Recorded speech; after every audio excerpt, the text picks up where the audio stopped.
So I think Italian language में जो exit होता है उसको बोलते हैं उसीता। उसीता मुंह से सुपारी निकाल के बात कर रहे बाबा। एग्जिट कनेक्शन है ट्रांसिटी कनेक्शंस। हम यहाँ पे भी जाने वाले कोलेसियो, ये भी ये देखेंगे। बहुत एक्साइटेड हूँ मैं, ये नई कंट्री है, नया एक्सपीरियंस रहेगा और देखते हैं कैसा रहता है इटली का एक्सपीरियंस हमारा। बहुत देर से वॉशरूम आ रहा था तो पहली बार देख रहा हूँ मैं इटली में कि ऐसा कुछ लिखा हुआ है प्लेसेस अवेलेबल। अगर कोई बाहर आता है तो एक प्लेस हो जाती है, और अब ये 2 जने बाहर आए और अब ये 3 जने बाहर आए तो 3 प्लेस अवेलेबल हो गई। सो वॉशरूम में भी एंट्री करने से पहले प्लेसेस देख का ध्यान रखना पड़ता है यहाँ पे। आक्वा का मतलब होता है वाटर, सापोने मतलब सोप, और आरिया मतलब एयर। 3 न्यू वर्ड सीखे आज मैंने।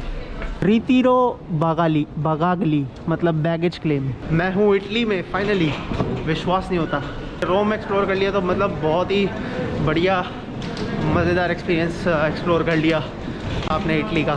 और होटल चलना है, होटल के लिए हमें यहाँ से बस या तो फिर ट्रेन लेनी पड़ेगी। कोई आइडिया नहीं है मुझे कि बैगेज क्लेम कहाँ होता है, सो चेक करते हैं, ढूंढते हैं और क्या। Excuse me, baggage claims where we have to go. Okay thanks a lot. Italian तो आती नहीं, स्पेनिश इनको समझ में नहीं आएगी। स्पेनिश और इटालियन लैंग्वेज जो है वो काइंड ऑफ सेम है। तो हमने पूछा उससे कि बैगेज क्लेम किधर होता है, तो उसने बोला वहाँ पे। और उसके बाद अभी होटल भी जाना है। ट्रेन आपको 40 मिनट में पहुँचा देती है, फास्ट है। और अगर बस ले लोगे तो थोड़ी सस्ती पड़ती है और वो आपको 1 घंटे में पहुँचाती है। सो डिपेंड करता है आप पे। आप अमीर हो तो ट्रेन ले सकते हो और गरीब हो तो बस ले सकते हो। जैसा कि यहाँ पे बड़े बड़े बैनर लगे हुए हैं कि go to Rome in 32 minutes. Leonardo express ये इटली की ही कंपनी है। सो ये ट्रेन आपको सिर्फ 32 मिनट में पहुँचा देती है। नॉन स्टॉप ट्रेन है और हर 15 मिनट में चलती है यहाँ से। ख़ास बात ये है कि मेरे को इटली में सिम लेने की ज़रूरत नहीं है, क्योंकि जो स्पेन वाली सिम है, जो स्पेन की कंपनी है ऑरेंज, वो यहाँ पर भी चलती है। उनका कोई टाई अप है यहाँ की कंपनी से। चलते हैं, लेट्स गो और ख़रीदते हैं बस की टिकट। जैसे ही आप एयरपोर्ट से बाहर निकलेंगे तो राइट साइड को मुड़ना है और राइट साइड में सीधा चलते जाना है और बीच बीच में बोर्ड पढ़ते हुए जाना है जहाँ पे लिखा है बस टिकट। सो बस है वो सस्ती पड़ेगी, आपको 7 यूरो की पड़ेगी, जो आपको रोम सिटी सेंटर में पहुँचा देगी। अगर आप बस में नहीं जाना चाहते, अगर जल्दी पहुँचना चाहते हैं तो आप ट्रेन ले सकते हैं। ट्रेन आपको 14 यूरो की पड़ेगी, यानी कि डबल ऑफ प्राइस।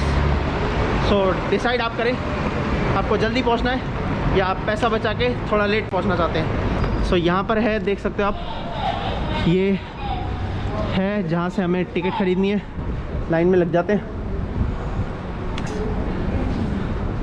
सो यहाँ से लिखा हुआ है 1 वे 8 यूरोस, 7 यूरोस। सही। सो यहाँ से हम बस की टिकट लेंगे टर्मिनी स्टेशन की, जिससे कि हम रोम सेंटर पहुँच जाएंगे। We want 2 tickets, Termini Rome.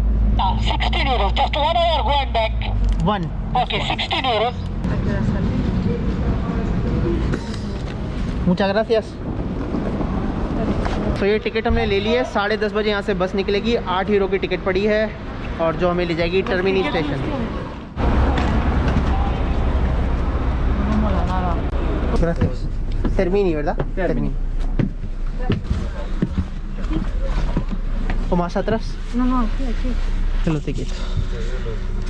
So finally बस में बैठ चुके हैं और बस आई थिंक 10:30 बजे निकलेगी, जैसे कि बोला गया है। और यहाँ पे बस टिकट लो और उसके बाद सीट मिल जाती है तो आप बैठ जाओ। ऐसा कुछ सीन है, मतलब कि सीट आपने 2 टिकट लेनी है, कोई सी भी बस में बैठ जाओ जो टर्मिनी जा रही हो। सो देखते हैं कितनी देर में पहुंचते हैं हम यहाँ से इटली सेंटर।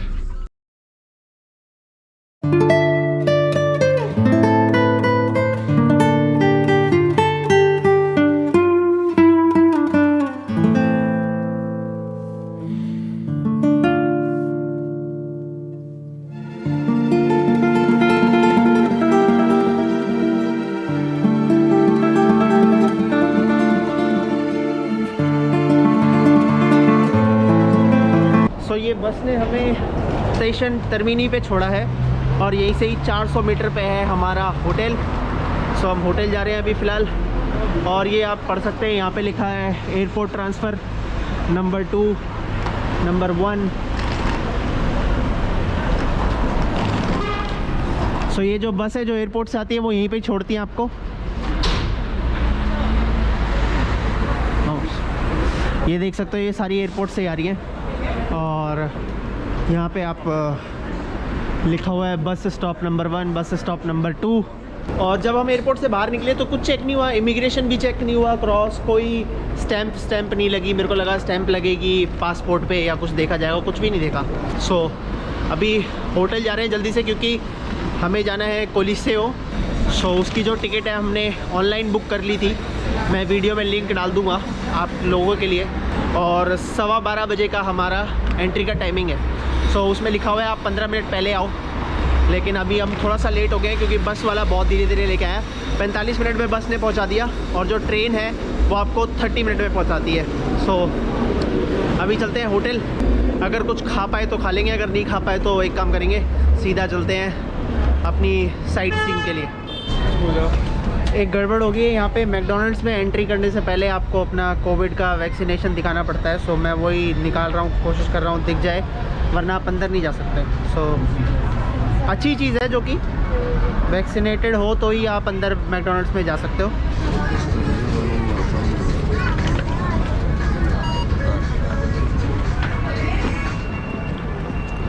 सवा 12 बजे का टाइमिंग था और अभी हो रहे हैं 12:10, यानी कि 5 मिनट में हमें कोलिसेओ पहुंचना है। जो इटालियन गवर्नमेंट ने कर रखा है यहाँ पे कि अगर आप वैक्सीनेटेड है तो ही आप रेस्टोरेंट्स में जा सकते हैं और वो आपका QR कोड स्कैन करेंगे, उसके बाद ही आप अंदर खा सकते हैं।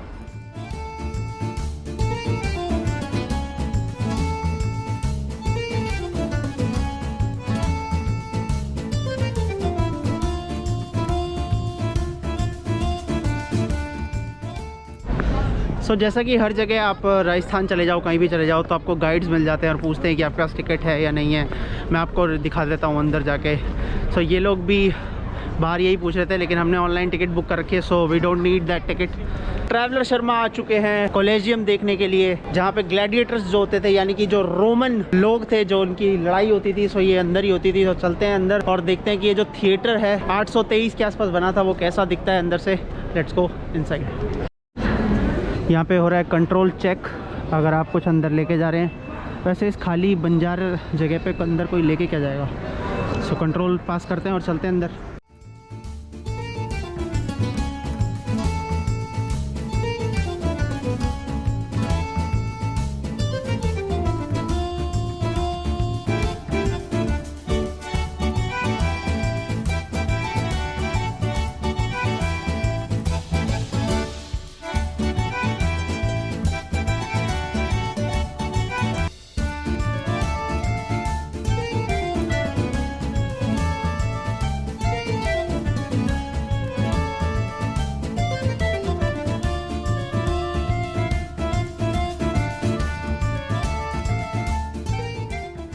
ये जो आप देख रहे हैं ये सारे पत्थर हैं जो यहाँ पे कॉलम खड़े हुए थे बड़े बड़े, उनके ये पत्थर हैं। सो अभी तक काफ़ी सही है। सो मैं सोच रहा हूँ कि यहाँ से मुझे जाना है ऊपर की तरफ, क्योंकि ऊपर से जो नज़ारा है वो कुछ ज़्यादा ही अच्छा दिखेगा। सो देखते हैं कि हम ऊपर कैसे जा सकते हैं, यहाँ से हम निकल कैसे सकते हैं ऊपर के लिए। सो बाहर से देखना पड़ेगा। Let's go.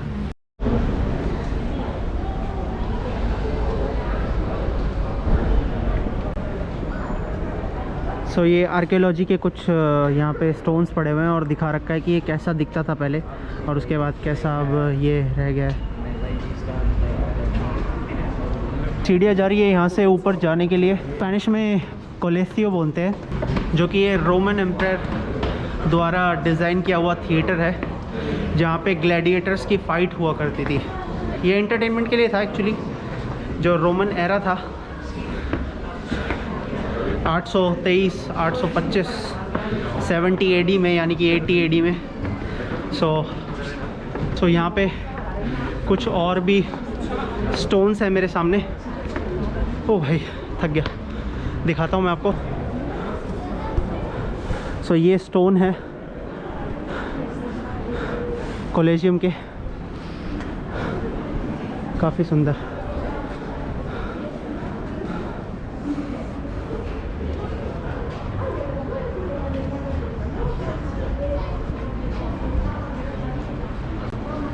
तो ये यहाँ पर ये लिख रखा है कि ये जो मार्बल है ये टर्की से आया हुआ है, 1st और 2nd सेंचुरी से, और ये यूज़ किया गया था इसको कोलेजियम को बनाने के लिए। बाकी यहाँ पे और भी पिलर्स हैं, ये भी 1st एंड 2nd सेंचुरी का है, जो कि ग्रीस का है, ग्रीस का पत्थर है ये जो यूज़ किया गया था। सो यहाँ पे काफ़ी इस कोलेजियम को बनाने के लिए काफ़ी चीज़ें यूज़ करी गई थी, जैसा कि ये है, ये टुस्कैनी का है, 3rd सेंचुरी का, 1st half and 3rd century का पत्थर।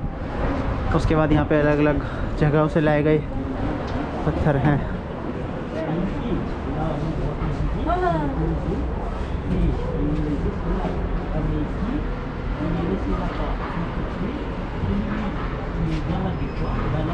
सो ये 3rd सेंचुरी से जो पत्थर हैं, जो ग्राउंड लेवल पे पत्थर कैसे वो चढ़ाते थे रस्सियों से, तो भाई इसके लिए तो बहुत दम चाहिए इस पत्थर को उठाने के लिए। सब सोच सकते हो कि ग्लैडिएटर के अंदर कितनी ताकत होती थी।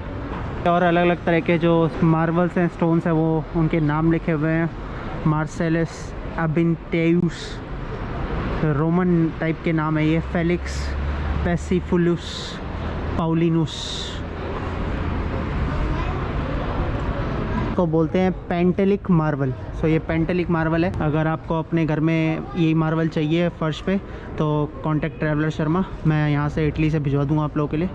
सो ये जो फीमेल स्टैचू है ये आधा रह गया है, आधा गायब हो चुका है। सो जो जितना मिला वो इन्होंने यहाँ ला के रख दिया है। फीमेल स्टैचू था, जैसा कि आप यहाँ पे भी लिखा हुआ है, थाशियन मार्बल है ये, आइसलैंड ऑफ थेसस, ग्रीस। सो ये भी ग्रीस का ही है। सो ये भी बेचारा आधा ही रह गया है। सो ये कुछ फेसेस हैं जो अंडरग्राउंड लेवल से निकाले गए हैं। 3rd century, 2nd half century, 3rd century, 2nd century के मार्बल हैं ये, जो कोलिसेओ में थे। The most abundant discoveries from deposit of the Middle Ages, fragments of pottery.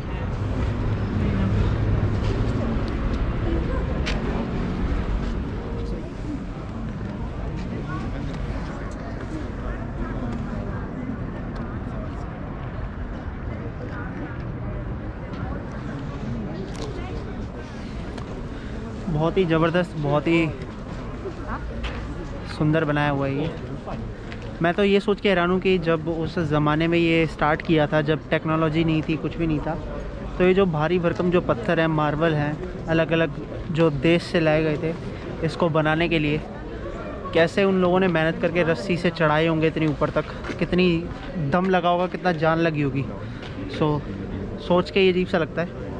और अगर आपको आर्कियोलॉजी पसंद है, आप आर्कियोलॉजी के स्टूडेंट हैं या आपका उस चीज़ में इंटरेस्ट है, पुरानी चीज़ों में, सो ये जगह आनी बनती है आपकी इटली में। बहुत ही ज़बरदस्त, बहुत ही बिंदास जगह है ये। इसकी जो टिकट है अप्रॉक्स 16 से 18 यूरो की है एंट्री, और आप 15 मिनट पहले आ सकते हैं जब भी आपकी टिकट की टाइमिंग है। बस स्कैन करते हैं और आपका कोविड वैक्सीनेशन सर्टिफिकेट होना ज़रूरी है।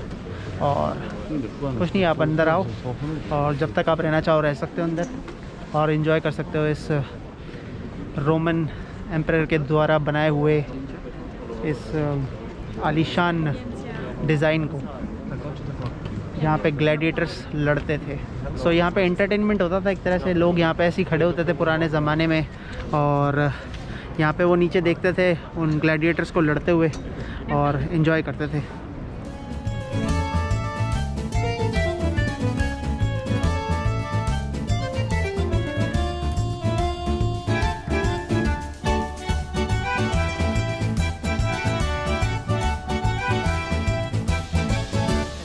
ये नीचे यहाँ पे भी बनाया हुआ है।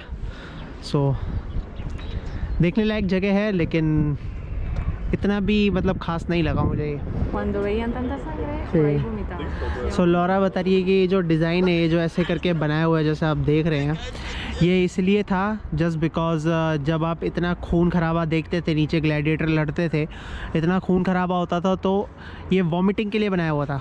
यानी कि आप यहाँ से वॉमिटिंग कर सकते थे और नीचे ये कैनाल के थ्रू चला जाता था। ये आप देख सकते हो यहाँ पे एनिमल्स भी थे। सो एनिमल्स के साथ भी ग्लैडिएटर लड़ते थे, जैसे कि लॉयन हो गया, टाइगर हो गया, वाइल्ड एनिमल्स, सो उनके साथ भी यहाँ पे लड़ा जाता था। 65,000 लोग यहाँ पर इसके अंदर आ सकते हैं एक बारी में।